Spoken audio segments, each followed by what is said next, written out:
Hello everyone, this is Clossi. Welcome back, and we are at Daily Game Review number 60.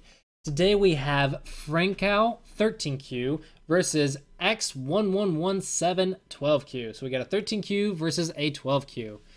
All right, so let's go ahead and look at the game. At this level, we are going to focus on the basics, the basic questions. Where's my weakness? Where's my opponent's weakness? And where's the big move? We're going to focus on answering these questions and applying these questions and making sure you're doing it in your games.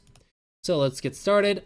We see both players playing a normal opening so far. Oh, we're going to play some Avalanche, a little bit of Avalanche. But White didn't play that. White played here. This one's a little strange. And Black played here, but you gotta watch your cutting points, Black. Normally you would normally White, you could, if you want to play simple, you could just extend here, and Black plays this way and fixes like this. Since you played here, Black can actually play this way, and it looks like White can just steal Black space, but actually this influence looks pretty impressive for Black, so it's not completely bad. And you could actually, White could actually do that, and Black could keep going and then keep going. And while White got 10, 12, 14, 15, 16, 17 points in the corner, Black got 6 to 8 points in the center, plus a lot of influence. So it's an okay result, I think, an okay result. But don't quote me on this Joseki, because I don't think I ever see this move. I'm not even sure if this move is Joseki, but look it up, and if there's a better variation than what I showed, go ahead and give a link in the description below for the other viewers, guys. Otherwise, I think I think this move is the move to play. I'm pretty sure. Just get the influence, and the influence is equal to the points. You should be fine. If it were me, I would actually prefer the influence over the territory, because I'm an influential player and I love the influence. However, this looks like it has a cutting point, so you need to be very careful. You were able to fix a cutting point, so you did get a little bit lucky here, but the way to fix is here, and White plays that move, which is the Tiger's Mouth, and then Black just nobies, and it's okay. Or Black can just fix on the fourth line like this, and White gets a better result than Black, because White was able to cancel out the influence and get the big territory in the corner, so Black made a mistake. In this case, White will still nobie up, and Black will extend, and White still got more than Black in this corner. Tanuki here is maybe not recommended due to the fact that White, you have several issues with your shape here. You can't just play away like this, because maybe Black can come through here at some point and fight with you. So there's a lot of Aji here, a lot of weakness, and we don't want weakness. We want to fix our weakness before we play somewhere else. And we can easily fix that weakness by counterattacking Black. Now when we go here and play this way, we can see that when Black nobies, we can simply surround like this, and we get our own influence while Black is struggling to survive. So this is much, much better than the other variation. So this one has too much weakness with the cutting points. You need to watch your cutting points and check your weakness before you play somewhere else. It looks like Black did play this way and then played this one. Black, the cut's a little bit better here, because you can play this way and simply come out and fight with White and destroy this area. This one actually helps. It forces White to fix his own shape, and gave him fourth line territory. So it's a dozen points or so in this area. So Black, you actually gave White a dozen points. So that was not a good move. White playing high here is normally not a good idea, because there's still an invasion here and there's still an invasion here. So this does not actually get anything. It looks fancy trying to get fifth line territory, but it actually doesn't. We don't get territory on the fifth line. We get it on the fourth line and third line. And third line would be good here, because fourth line wants to come down to the third line, and this would be a good position here. If you're wanting influence, then you would surround this way and go all the way. And when Black goes in the corner, you can play like this and actually try and surround Black in the corner. And this would be maybe an okay result. Or you can play like this. And you still have a lot of Aji here, or maybe you can come down if you're worried about the Aji and then jump like this and try and get some influence. But I'm not sure if it's equal or not. I don't think this is a good idea right now. I think just play simple, because you got plenty of points up here, and you also want Sente. So when Black plays like this, you can actually ignore him and go back and attack this group very severely. Black, you ignored your weakness. There is weakness in this corner, because you do not have a base. It is not thickness if it's not alive. So black, you need to extend, and it's kind of a wall. There's a peep here, so you would jump 4, not 5, because it's normally you would jump 5 with this many stones. However, because of this peep, your stones are not comfortable. Therefore, jumping 5 is a little overplay, so you would jump 4 to compensate for the weakness here, and then you're okay. This way, you can defend your weakness and get some influence in this area as well. It's a very large move and kind of urgent, so I would recommend playing over here. White, you may even consider ignoring this and attacking immediately. Because remember, where's our opponent's weaknesses? Or where's my weaknesses, and then where's my opponent's weaknesses? If you're worried about your corner, then you can, that's fine, just defend here. And if black does this, well, then you have something to attack here. Or you can just go play a big move here, and both are fine. And if black tries to play something simple like this, well, now you can go attack, because now you have an extension, so you're completely fine, and black's the one in a lot of trouble. But anyway, 5th line move, not recommended. This is not a good invasion, because it looks like it's a side Joseki, but it's not. If you're going to invade, just go ahead and invade. There's no reason to not do this way, because this is really easy. You just live and destroy the side. Invasions are on the 3rd line, not the 4th line. This is kind of an invasion because you can easily get surrounded, and it looks really dangerous, and the eye shape here is not going to be good when you play it like this, because it looks like your liberties are bad and your eye shape is bad. So normally when you want to invade, just go in on the 3rd line, get your forcing Sente moves, and then start making a base. The base is on the 3rd line, and the 3rd line's definitely the place to be when you need to live and when you need eyes.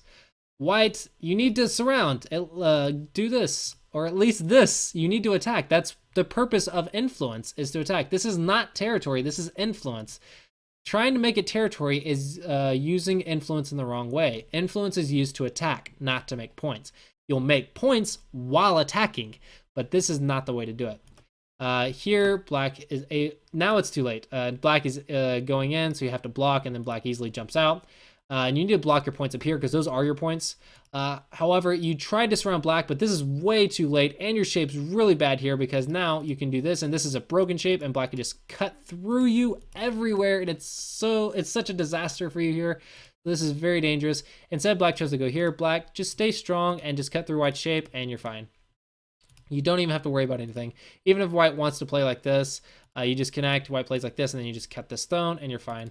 You could also play a cut here directly and exchange this with white, and then threaten this cut, and now white has to fix, but you live in Sente, and now you can go and do this, threaten white's base, peep the cut, and extend back. These ideas I don't think are too difficult. They're all really simple ideas. You just need to think, I'm weak, I need eyes, so I need to either live here by cutting white off, or I just need to escape, and it's just stay strong and you're fine. But you want to push white and take advantage of white's weaknesses, and white, don't give yourself so many cutting points. It's very, very dangerous. All right, and black, same thing. Don't give yourself cutting points. It's dangerous. Luckily, you're fine here. That's not the way to play. Normally, you would play a tiger's mouth to make eyes. Tiger's mouth is for eyes, guys, not empty triangles. Empty triangles is how you die. White, now there's a peep here and then a surround. You could play like this, and then potentially, I would read the cutting points, potentially surround, but maybe it doesn't quite work right now. Actually, it does. It does. Because black can't do anything up here. So it looks like you can actually surround black. I don't see anything wrong with this, because you have a tiger's mouth here, so their cutting points don't work. You just can fix.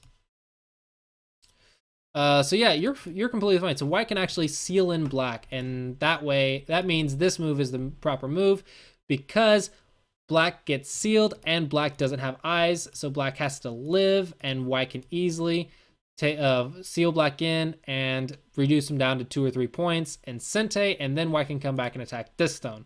So this is a much better way to play.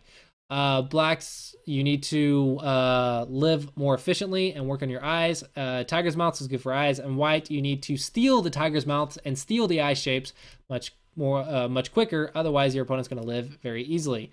Black, this is insane.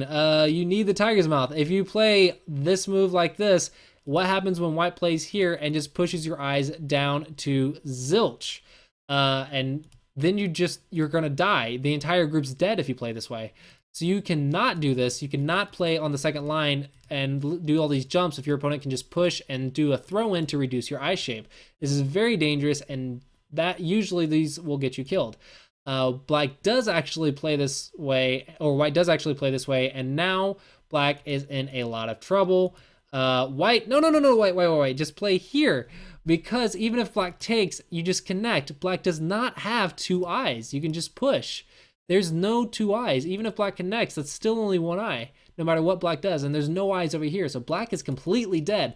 So both players here need to work on life and death for sure, because there's so many areas where both players messed up in just this one section of the board. So life and death, reading for sure. Make sure, you guys, you do not mess up these life and death shapes. Watch the tiger's mouths, and make sure you're doing go problems every day. That way you do not mess up these side sequences, because if you can't live and you can't kill, then you can't fight. Because when your opponent makes a mistake, you need to be able to punish. If you can't kill something that's supposed to be killed, that means your opponent can just come in any of your territory and you can't deal with it. If you can't live, that means you have no way to deal with big territories where you're supposed to invade, because when you go in, you die. So you have to be able to do life and death. It's very important. And that's the basics for attack and defense. So make sure you're doing those go problems every day so you don't misread stuff like this. All right, let's go ahead and move along. Black, you simply need to play here, and then the two stones are dead. There's no way out, and that's the better shape. Here, I think you may have almost killed yourself. White plays here, that's fine, but it's better to actually make it a snapback shape here. That way, this connection is not Sente. But black played here and then took, perfectly fine, because now it's the corner. But if black had played this way, then white plays here. Now black has Sente. And black can come back and actually help this stone. And that way black kills the corner in Sente. But in this case, black killed it in Gote. Now white has Sente. White, you don't need to take that. There's no reason to take that. You should go attack this stone. Black cannot live. It's Self-Atari. If black goes here, you take. So therefore, it's already dead. You don't need to keep playing. So immediately you need to think, okay, it's dead. Let's go play somewhere else. Where's my weaknesses? Don't have any. That's a dead group. Doesn't count as weakness. Then where's black's weaknesses? Well, this stone's definitely a weakness. Go attack it. So this is kind of like a passing move. And black, this is also a passing move because it's only 1 point. It is not very big. You need to get back and defend this stone with something. The big moves are very important. So make sure you get to those moves much more quickly and work on your reading. Those are the two things I'm seeing so far. This white is overplay because black can just kill you by surrounding you on the side. I'm not sure what you're doing. You're being a little too aggressive here, but if you want to surround black, this is the way to do it. Let black live in the corner, and then you use the influence. But this strategy I don't think is that big of a deal. And also when you're attacking something, you want to put more pressure. So one space away is more pressure. Then when you block the corner, you can easily surround more easily. As for your 2 space, I would still block the corner when black does this instead of trying to surround on the outside, because now you have something to chase. And when you have something to chase, you can gain profit very, very easily. And black is just in a lot of trouble here. And now you can see you're gaining the side and black's gaining nothing every single move. So stealing the base here, the 3-3 here, is good when you want to chase these 2 stones, because if you don't and you try to surround them or something, then later he can just play 3-3 and he'll live immediately. All right, so black plays this way. You missed the chance to Hane black. So it looks like both players need a little reading, and a lot of life and death. So both players need to work on life and death and the basic questions. Okay, so black lives in the corner. Tiger's mouth black. Tiger's mouth is the way to live. It's your golden ticket for life. If white takes the tiger's mouth, you're in trouble.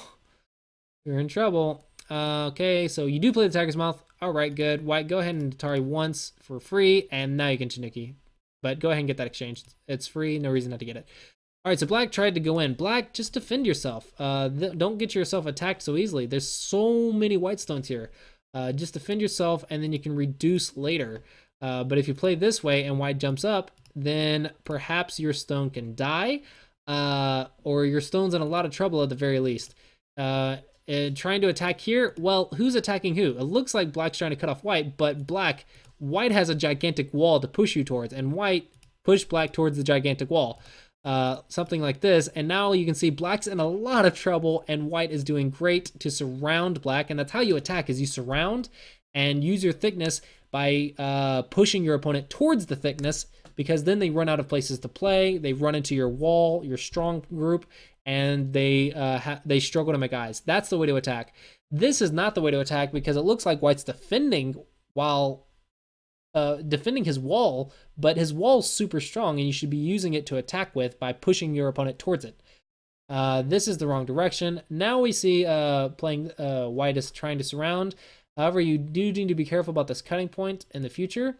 No, you don't try to play on the inside. Keep surrounding. Keep surrounding. This is the way to attack. Even if black lives on the inside, we don't particularly care, because as long as we get thickness on the outside, even if we get thickness on the outside, it's good enough. Even if black lives small, it's good enough because we get thickness on the outside, and that is our profit. We're not trying to kill, we're trying to gain profit, and our profit is going to be to surround black here.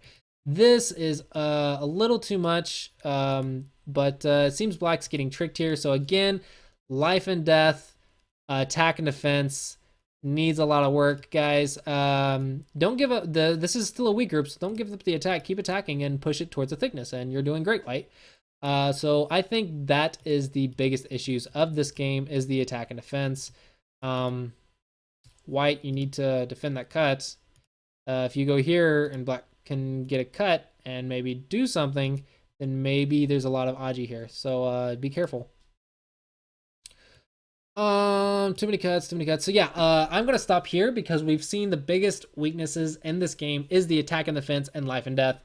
The reading in this game needs work, and the attack and defense and life and death needs work. So I think that's the biggest issue for both players. So my advice is start doing around 10 problems every single day. Spend maybe 10 to 15 minutes doing your level problems. Your problems should take you around 30 seconds to a minute to solve on average.